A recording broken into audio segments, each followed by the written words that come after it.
The shuttle descended through the docking bay of the Galactic Concorde. Station and Commander Marcus Cole felt the familiar hum of engines beneath his boots as the craft settled onto the landing platform. He had traveled for 3 weeks through the cold void of space to reach this place, and now that he had arrived, he felt the weight of his mission pressing down on his shoulders. Like a physical burden, Earth had sent him here as their military representative for the first interspecies defense treaty in human history, and he knew that every word he spoke and every action he took would reflect upon his entire species. The airlock hissed open, and Marcus stepped out onto the station's polished floor.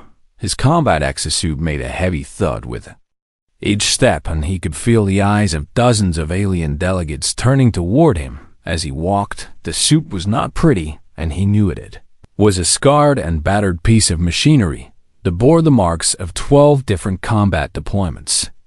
Across 3 star systems, burn marks streaked across the left shoulder plate, where a plasma round had nearly punched through during the Mars uprising, and a deep gouge ran along the chest piece from a blade fight on Titan's mining colony. The engineers back home had offered to give him a new suit for this diplomatic mission, but Marcus had refused.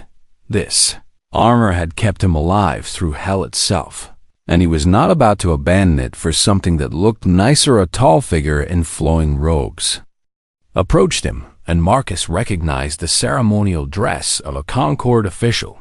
The alien had pale blue skin and 4 eyes, arranged in a diamond pattern on its face, and when it spoke, its voice carried a musical quality that human throats could never replicate. "Commander Cole of Earth," the official said with a slight bow, "we welcome you to the Galactic Concorde station, and we hope your journey was pleasant." Marcus returned the bow, as he had been trained to do, and replied, "The journey was long, but I am honored to be here." The official guided him through the station's corridors, and Marcus took careful note of everything he saw. The architecture was unlike anything on Earth, with sweeping curves and walls that seemed to glow with their own inner light. Alien delegates from a dozen different species walked past him, and most of them gave him curious glances before continuing on their way. He saw the insectoid Kreth with their clicking mandibles, and the towering Gorvian whose rocky bodies scraped against the floor as they moved, and the delicate Sylphi who floated rather than walked. Each species wore armor or clothing that reflected their culture and their technology, and all of it looked far more advanced than anything Marcus was wearing. He did not let it bother him. The official led him to a large reception hall where the main delegation had gathered, and Marcus immediately spotted the group that would give him the most trouble. The Valorians stood in the center of the room, and they were impossible to miss. Their skin was a deep violet color, and their bodies were tall and slender with an elegance that made them look like living sculptures. They wore armor made of shimmering energy fields and plasma weave fabric that shifted colors as they moved, and their weapons hung at their sides like pieces of art rather than tools of war. The Valorian Empire was one of the oldest civilizations in the known galaxy, and they had been traveling between stars while humans were still learning to make fire. At the head of their delegation stood Princess Solara, and Marcus knew her face from the briefing files he had studied during his journey. She was young by Valorian standards, which meant she was only about 300 years old, and she was considered one of the most brilliant military minds her empire had produced in generations. Her eyes were a striking gold color, and her violet hair flowed down her back like a waterfall of silk. She was beautiful in a way that transcended species, and she knew it when her golden eyes landed on Marcus. Her expression shifted from curiosity to something that looked very much like disgust. She said something to her attendants in the Valorian language, and they laughed softly behind their hands. Marcus did not need a translator to know she was mocking him. Concorde official cleared his throat and announced, "Honored delegates, please welcome Commander Marcus Cole, the military representative of Earth." A polite ripple of acknowledgement went through the room, but it was Princess Solara who stepped forward to speak. "So this is what humanity sends to represent their military strength," she said, and her voice carried easily through the hall. I must admit I expected something more impressive. She walked a slow circle around Marcus, and her golden eyes examined his armor with open contempt. "What is this material?" she asked as she tapped a finger against his chestplate. "Some kind of metal alloy held together with prayers and good intentions." Her attendants laughed again, and Marcus saw other delegates in the room exchange amused glances.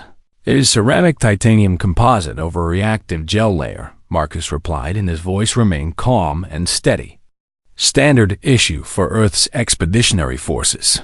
Saylara raised one elegant eyebrow and said, "Standard issue indeed, and I suppose those scratches and burns are also standard issue. Or did you simply pull this suit from a garbage disposal unit before boarding your shuttle?" The laughter spread further through the room now, and Marcus felt the heat of embarrassment rising in his chest, but he pushed it down. His orders were clear, and diplomacy had to come first, no matter how much he wanted to tell this arrogant princess exactly what those scratches and burns represented. "This armor has served me well in combat," he said simply. "I see no reason to replace something that works." Saylara shook her head and turned to address the room at large. "My fellow delegates, I mean no disrespect to our human guests, but I must question why the Concord has invited them to participate in a defense treaty at all."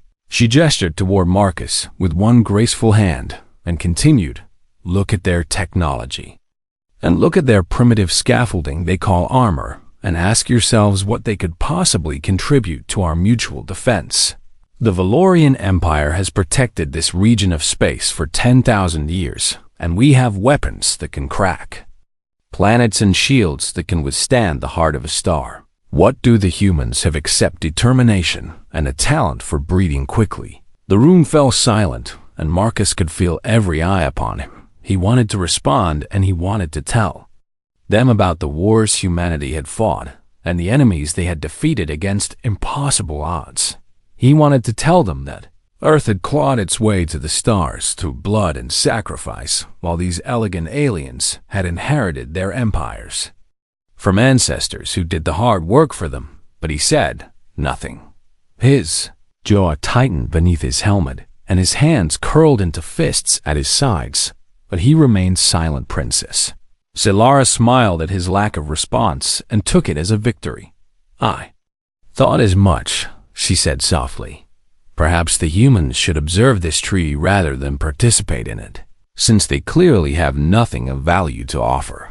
She turned her back on him and walked away, and her attendants followed like a trail of silken light. Marcus stood alone in the center of the room and felt the weight of their judgment pressing down on him. The whispers started almost immediately, and they spread through the gathered delegates like a virus.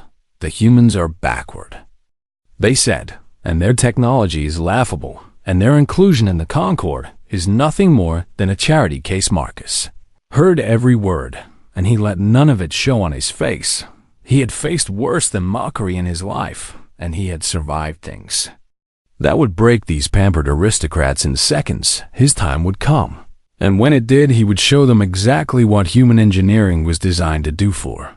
Now he simply waited and watched and remembered every insult. Diplomacy first, his orders had said, but diplomacy would not last forever. The treaty ceremony was scheduled for the following morning, and Marcus spent the night in the small quarters the Concord had assigned to him. He did not sleep well because the bed was designed for species with different bodies than humans, and temperature in the room was several degrees too cold for his comfort. But he had slept in worse conditions during his years of service, and a little discomfort was not going to stop him from doing his duty. When the morning cycle began and the stations lights brightened to simulate daylight, Marcus rose and put on his armor once again. He checked every seal and every connection and made sure his weapons were fully charged and ready. It was a habit he had developed during his first tour of combat, and it had saved his life more times than he could count. The ceremony was held in the station's Grand Assembly Hall, which was the largest single room. Marcus had ever seen. The ceiling rose hundreds of meters above his head, and massive windows looked out onto the stars beyond. Delegates from every species in the Concord had gathered here, and they filled the tiered seating that surrounded a central platform where the treaty would be signed. Marcus took his assigned position near the back of the human delegation, which consisted of only himself and 2 diplomatic aides who had traveled with him from Earth. He noticed that the Valorians had been given seats of honor near the front of the hall, and Princess Saylara sat among them with her golden eyes fixed on the central platform. She did not look at him, and he was grateful for that small mercy. Ceremony began with speeches from various Concord officials, and Marcus listened with half his attention while the other half remained focused on his surroundings. Something felt wrong to him, though he could not identify what it was. The station seemed quieter than it should be, and there was a tension in the air that had nothing to do with diplomatic negotiations. He had learned to trust his instincts during his years of combat and right. Now those instincts were screaming at him that danger was coming. The head of the Concord was just beginning his final speech when the first alarm shattered the peace of the assembly hall. It was a harsh wailing sound that cut through the air like a knife, and for a moment, everyone in the room froze in confusion. Then, the second alarm joined the first and the third, and suddenly the entire station was screaming with warning signals. Marcus was moving before anyone else had time to react. He pushed through the crowd toward the nearest information terminal, and his armored fingers flew across the controls as he pulled up the station's sensor data. What he saw made his blood run cold. Fleet of ships had emerged from a hidden jump point less than 1,000 kilometers from the station, and they were already firing. The tactical display identified them as Varax vessels, and Marcus felt a chill run down his spine because the Varax were supposed to be extinct. They had been a race of brutal scavengers who preyed on weaker civilizations and stripped entire worlds of their resources.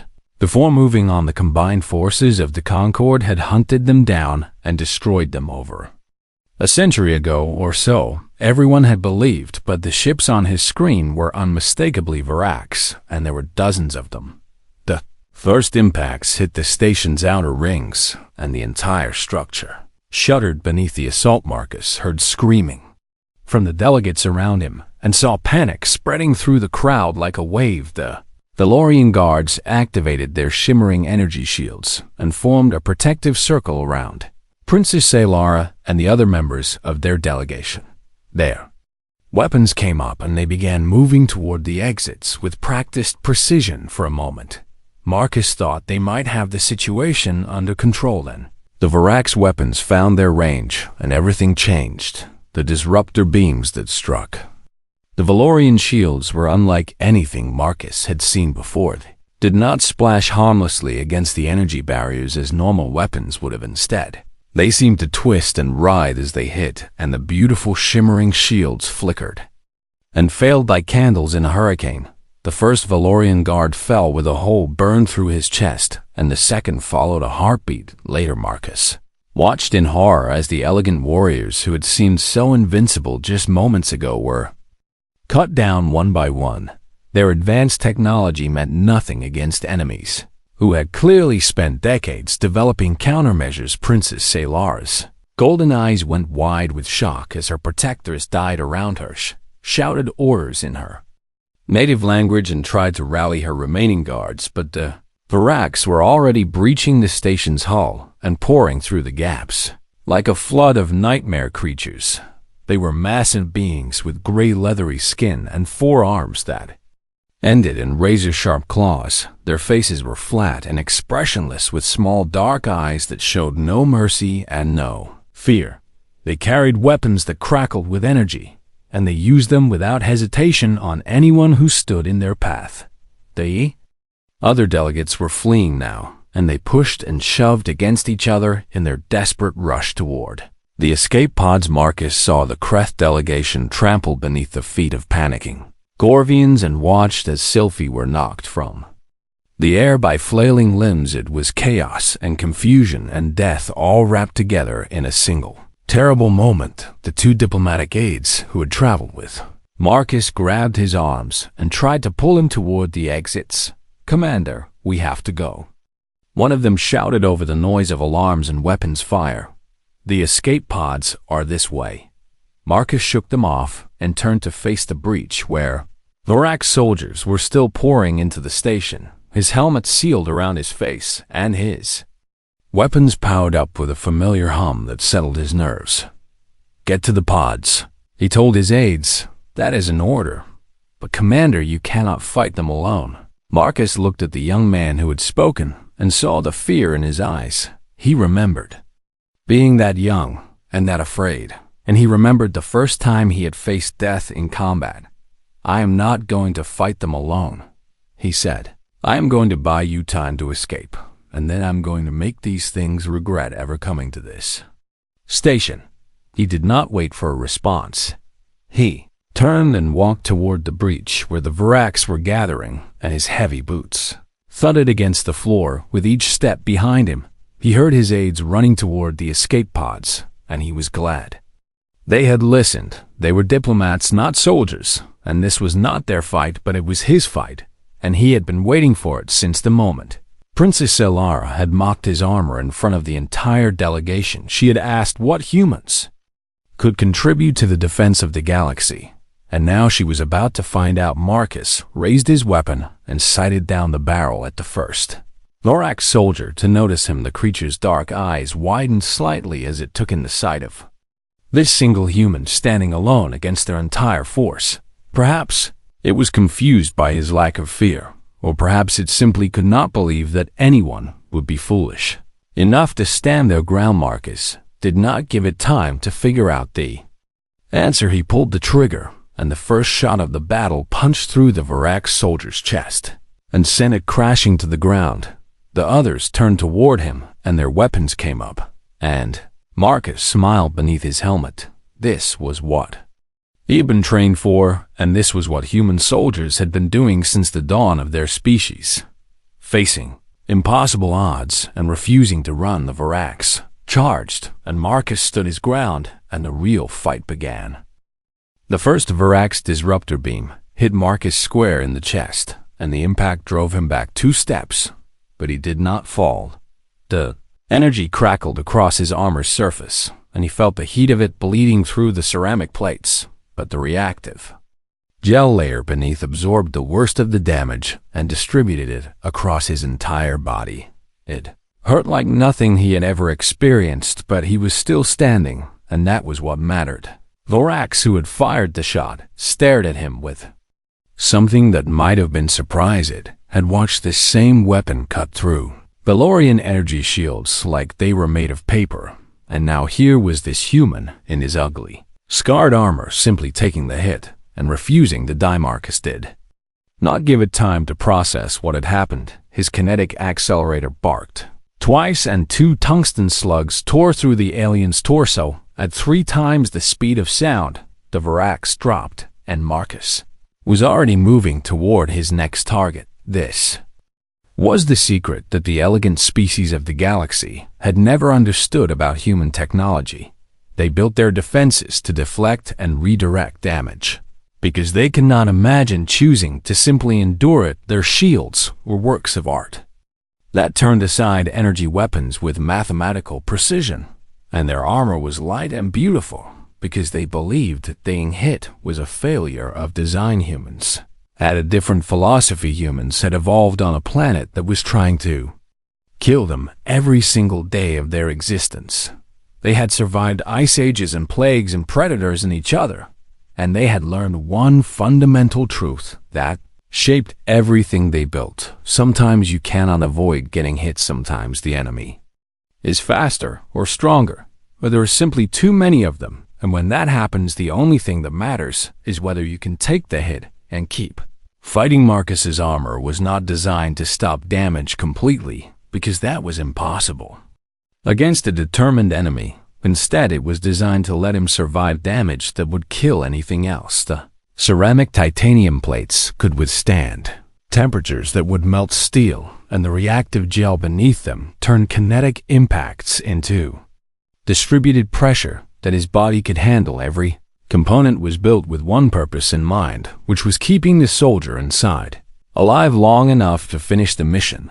The Vorax were learning this lesson now, and they were learning it the hard way. Marcus waded into their ranks like a force of nature, and his weapons spoke death in every direction. His kinetic accelerator punched holes through their bodies, and his explosive rounds turned groups of them into scattered remains. When they got too close, he drew the tungsten carbide blade from his hip and showed them what close combat meant to a species that had been perfecting the art of killing for 10,000 years. A disruptor beam caught him in the shoulder and spun him halfway around, but he used the momentum to drive his blade through the throat of the Vorax, who had flanked him. Another beam hit his leg, and he felt something crack beneath the armor.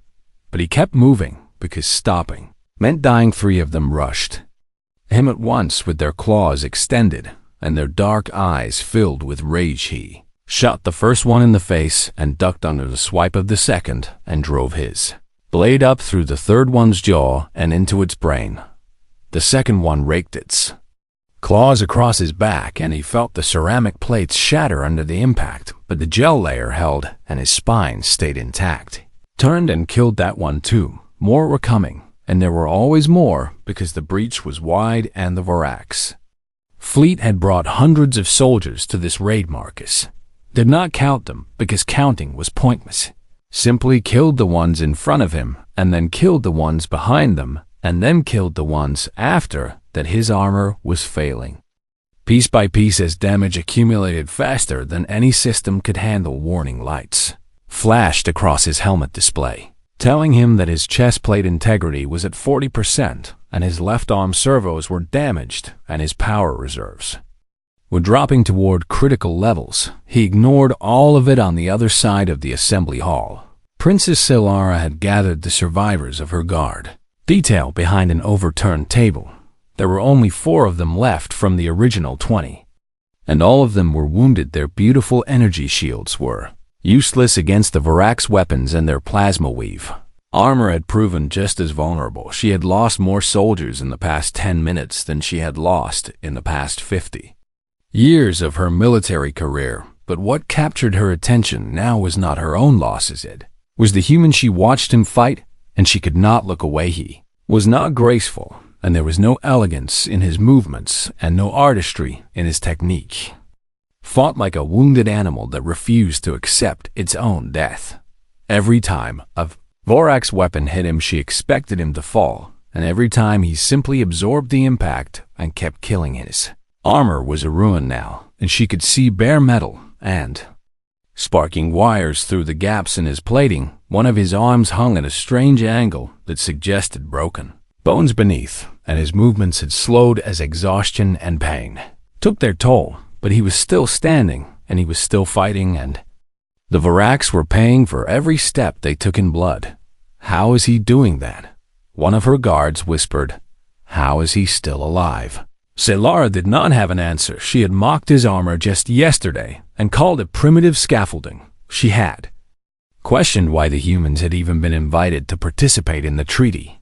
Now she watched this single human soldier hold back an army that had slaughtered her elite warriors in seconds, and she felt something she had not felt in a very long time. She felt ashamed. The Vorax were adapting now, and they had realized that this human was the biggest threat in the room. They stopped trying to push past him and instead focused all their attention on bringing him down. A dozen weapons fired at once, and Marcus disappeared behind a wall of energy, and Solara held her breath as the barrage continued for what felt like an eternity. When it finally stopped, there was only smoke and silence, and she was certain that nothing could have survived that concentrated assault. Then the smoke cleared, and Marcus stepped forward with his weapon raised and started killing again. His armor was barely recognizable anymore, and more than half of his body was exposed to the air through gaps and holes.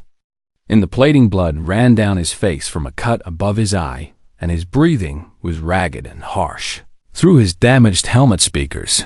But his hands were steady, and his aim was true, and every shot found its mark. The Vorax actually fell back for The first time since the attack began, these brutal scavengers who feared nothing in the galaxy retreated from a single enemy. They had not expected this, and they did not know how to handle it. Their weapons could destroy energy shields, and their rare claws could tear through plasma weave like cloth, but nothing in their experience had prepared them for an enemy who simply refused to stop no matter how much damage they took. Marcus used the moment of hesitation to reload his weapon and catch his breath. He knew he could not keep this up forever, because his body had limits even if his will did not. But every second he held them here was another second for the delegates to reach the escape pods. Every Varax he killed was one less threat for the survivors to face. He had told his aides that he would buy them time, and he intended to keep that promise. The Varax regrouped and began their advance again, and Marcus raised his weapon to meet them. His hands were shaking now, and his vision was blurring at the edges, but he pushed those problems aside. He was a human soldier, and this was what human soldiers did. Fought until they could not fight anymore, and then they fought a little more. The second wave crashed against him like a tide against a rock, and the killing began again. The Vorax commander was larger than the others, and its gray skin was marked with ritual scars that told the story of 100 successful raids. It had been watching the battle from the breach, and it had seen enough. This single human had killed more of its soldiers than the entire Valorian guard detail combined, and the advance had stalled because of him. The Varus commander decided to solve this problem personally. It pushed through its own troops and strode toward the human with a massive blade in each of its 4 hands. The other Varax fell back to give their leader room, and a strange silence descended over the battlefield. Marcus saw the commander coming and knew this fight would be different. The creature was nearly 3 meters tall, and its muscles rippled beneath its leathery skin with every step. Those 4 blades were each as long as his arm, and they looked sharp enough to cut through his damaged armor without slowing down. He raised his kinetic accelerator and fired 3 shots directly at the commander's chest. The first shot hit and staggered the creature back a step. The second shot hit the same spot and drew a grunt of pain. The third shot clicked on an empty magazine. Marcus was out of ammunition. The commander smiled with a mouth full of needle-sharp teeth and continued its advance. Marcus dropped his empty weapon and drew his blade. The tungsten carbide edge gleamed under the station's emergency lights, and he shifted into a fighting stance that his instructors had drilled into him 2 decades ago. The commander laughed, and it was an ugly sound that echoed through the damaged hall. One small human with one small blade. It said in heavily accented galactic standard, "You have killed many of my soldiers, but now you will die." Marcus did not waste breath on a response. The commander attacked with all 4 blades at once, and Marcus threw himself to the side to avoid the killing strokes, came up inside the creature's guard, and drove his blade toward its throat. But the commander was faster than its size suggested. One massive hand caught his wrist and squeezed until he felt bones grinding together. The pain was incredible, and his fingers went numb, and the blade fell from his grip. The commander lifted him off the ground with that single hand and brought him close to its scarred face. "You fight well for prey," it said. "Perhaps I will keep your skull as a trophy." Marcus's response was to pull the emergency flare from his belt and jam it directly into the commander's eye. The creature screamed and dropped him, and he hit the ground hard enough to drive the air from his lungs, rolled away from the thrashing commander, and grabbed his fallen blade with his uninjured hand.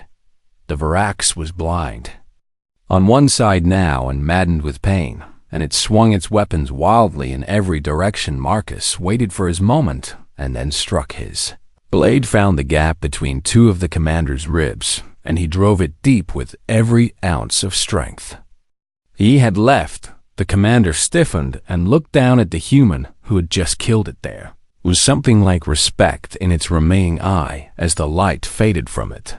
massive body collapsed, and Marcus barely managed to pull his blade free. Before it hit the ground, he stood over his fallen enemy and tried to catch his breath, but his lungs were not working properly, and every inhale sent sharp pain through his chest, broken ribs, he thought, or maybe worse. The other Varaks stared at him in shock, and for a long moment none of them moved. They had never seen anyone kill their commander in single combat, and this human had done it. While already wounded beyond what should have been survivable, Marcus raised his bloody blade and pointed it at them. "Who wants to be next?" He asked. His voice was barely above a whisper, because that was all he could manage, but somehow the words carried through the silent hall. Varaks shifted uncertainly and looked at each other with their small dark eyes. They were brutal and savage, and they feared nothing in the galaxy, except perhaps this one battered human who refused to follow. Sound from behind him made Marcus turn, and he saw Princess Selara running toward him with her surviving guards. She had left her position of safety and was crossing the open ground of the assembly hall with no protection except her damaged armor. "What are you doing?" He tried to shout, but it came out as a croak. "Get back." Selara ignored him and came to stand at his side with a Valorian blade in her hand. Her golden eyes were fierce and determined, and she looked nothing like the arrogant princess who had mocked him the day before. "If you can stand, then so can I," she said. "We will fight them together." Her guards formed up around them, and suddenly they were not one wounded human standing alone, but a small group of survivors, united against a common enemy. It was not much, but it was something. The Varaks saw the change and began to advance again, but their movements were hesitant. Now they had lost their commander, and they had watched this human absorb punishment that should have killed him 10 times over, and they were starting to wonder if victory was worth the cost before they could make their decision. The far wall of the assembly hall exploded inward, and Concord reinforcements poured through the gap. The relief force had finally arrived after receiving the station's distress call. There were hundreds of them from a dozen different species, and they brought heavy weapons and fresh determination. The Varaks found themselves caught between the human they could not kill and an army they could not defeat. They broke. The brutal scavengers who had terrorized the galaxy turned and fled back through the breach toward their ships. The reinforcements chased them every step of the way, and the sounds of combat faded into the distance as the battle moved away from the assembly hall. Marcus watched them go and felt something release in his chest that might have been relief or might have been a punctured lung. He was not sure anymore. His legs gave out beneath him, and he would have fallen if Selara had not caught him. "Easy," she said as she lowered him to the ground. "You have done enough, and the battle is over." Marcus shook his head weakly. "Not over," he managed to say, "just moved somewhere else." Selara looked at him with an expression he could not read. There was confusion in her golden eyes and something that might have been wonder. "How? Are you still alive?" she asked. "I watched you take damage that would have killed any of my guards instantly, and yet you kept fighting." Marcus coughed and tasted blood in his mouth. "Human soldiers are trained to keep fighting until their hearts stop," he said, "and sometimes not even then. The armor is just there to give us a few extra seconds." Selara stared at him for a long moment, and then she looked down at his ruined suit. Ceramic plates were shattered, and the reactive gel was leaking. From a dozen tears in the inner layer, wires sparked and systems failed, one after another, as the damage finally overwhelmed the suit's ability to compensate. "This is not primitive," she said quietly. "This is something else entirely." "What is it?" Marcus smiled beneath his cracked helmet. "It is a philosophy," he said. "It is the belief that survival matters more than elegance, that function matters more than form, that the only thing that truly matters is being able to stand up one more time than you get knocked down." Selara thought about her own armor with its beautiful energy shields that had failed against the first Varak's weapon. She thought about her guards, who who had died in seconds despite their centuries of training and their advanced technology. And she thought about this human who had held back an army with nothing but determination and a refusal to accept defeat.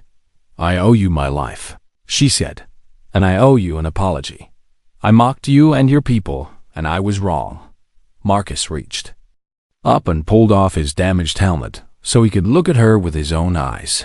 His face was covered in blood and sweat, and his expression was exhausted beyond words, but there was no anger in his gaze and no resentment. "You judged us by our appearance," he said. "Everyone does it first. Humanity spent centuries making the same mistake about ourselves. But now you have seen what we really are, and I think you understand." Solara nodded slowly. She understood better than she had ever wanted to the humans. Were not weak, despite their primitive technology. They were survivors in the truest sense of the word, and survivors were exactly what the galaxy needed. 3 days passed before Marcus was able to leave the medical bay. The Concorde's doctors had worked around the clock to repair the damage to his body, and they had marveled at the fact that he was alive at all. He had suffered 4 broken ribs and a punctured lung and a fractured wrist and more cuts and burns than anyone had bothered to count. Any one of those injuries should have taken him out of the fight. But somehow he had kept going until the very end. The doctors called it impossible. And Marcus called it Tuesday when he finally walked out of the medical bay on his own 2 feet. He found Princess Solara waiting for him in the corridor. She was alone without her usual entourage of guards and attendants, and she looked different than she had before the attack. The arrogance was gone from her posture, and something more humble had taken its place. "Commander Cole," she said, "I was hoping we could talk." Marcus nodded and fell into step beside her as she led him through the stations. Damaged corners where crews were everywhere, repairing the destruction the Varax had caused, and the sound of construction filled the air. They walked in silence for a while until they reached a viewing deck that looked out onto the stars. The Varax fleet was gone now, and the Concorde reinforcements had chased them back into deep space. Some of the enemy ships had been destroyed, and the rest had scattered to the far corners of the galaxy. It would be years before they gathered enough strength to threaten anyone again. "I have been thinking about what you said," Solara began, "about survival mattering more than elegance. I have spent my entire life believing that our technology made us superior, that our shields and our weapons and our beautiful armor proved that we had evolved beyond the need for brute struggle. But I was wrong." She turned to face him, and her golden eyes were bright with emotion. "When the Varax attacked, my guards fell in seconds despite all our advantages. Our shields failed, and our weapons were not enough, and all our centuries of advancement meant nothing. But you stood alone against an army with nothing but metal and determination, and you won." Marcus shook his head. "I did not win," he said. "I just refused to lose until help arrived." "There is a difference." Solara smiled slightly. "Perhaps there is," she admitted, "but the result was the same. You saved hundreds of lives, including mine, and you did it with technology that I called primitive scaffolding. I will never forget the lesson you taught me that day." She reached into her robes and pulled out a small object that gleamed in the starlight. It was a medallion marked with the seal of the Valorian Empire, and it hung from a chain of woven silver. "This is the Star of Valor," she said, "the highest honor my people can bestow upon a warrior. It has never been given to someone outside our species before. But after what you did, I convinced my mother, the Empress, that you had earned it." She placed the medallion around his neck, and Marcus felt the weight of it settle against his chest. "Thank you," he said, "but I was just doing my job." "Any human soldier would have done the same." Solara laughed softly. "That is exactly what makes your species so remarkable," she said. "You do not see the extraordinary in yourselves. You think that standing alone against impossible odds is simply what soldiers do. You think that refusing to die is just part of the job, but to the rest of the galaxy, it is. Something close to magic. They stood together in silence and watched the stars for a while. The treaty ceremony had been postponed because of the attack, but the Concord officials had already announced that it would proceed as soon as repairs were complete. The delegates who had survived the attack were eager to sign now, because they had seen firsthand what threats still lurked in the darkness between stars, and they had seen what humans could do when those threats appeared. There is something else, as Lara said eventually. I have spoken with the other members of the Concord leadership, and we have made a decision. What kind of decision? Marcus asked. We want to include a new provision in the defense treaty, she said, one that was not part of the original document. We want to request that human tactical advisors be assigned to every major Concord military installation. Marcus blinked in surprise. You want human advisors? He repeated. I thought you said we had nothing to contribute. Lara had the grace to look embarrassed. I was a fool, she said simply. I judged your people by the appearance of your technology instead of by its effectiveness. I will not make that mistake again, and neither will the Concord. Your species has something that the rest of us lack. You have the will to keep fighting when all hope is lost. You have the strength to stand up after being knocked down again and again. You have 10,000 years of experience in surviving against impossible odds.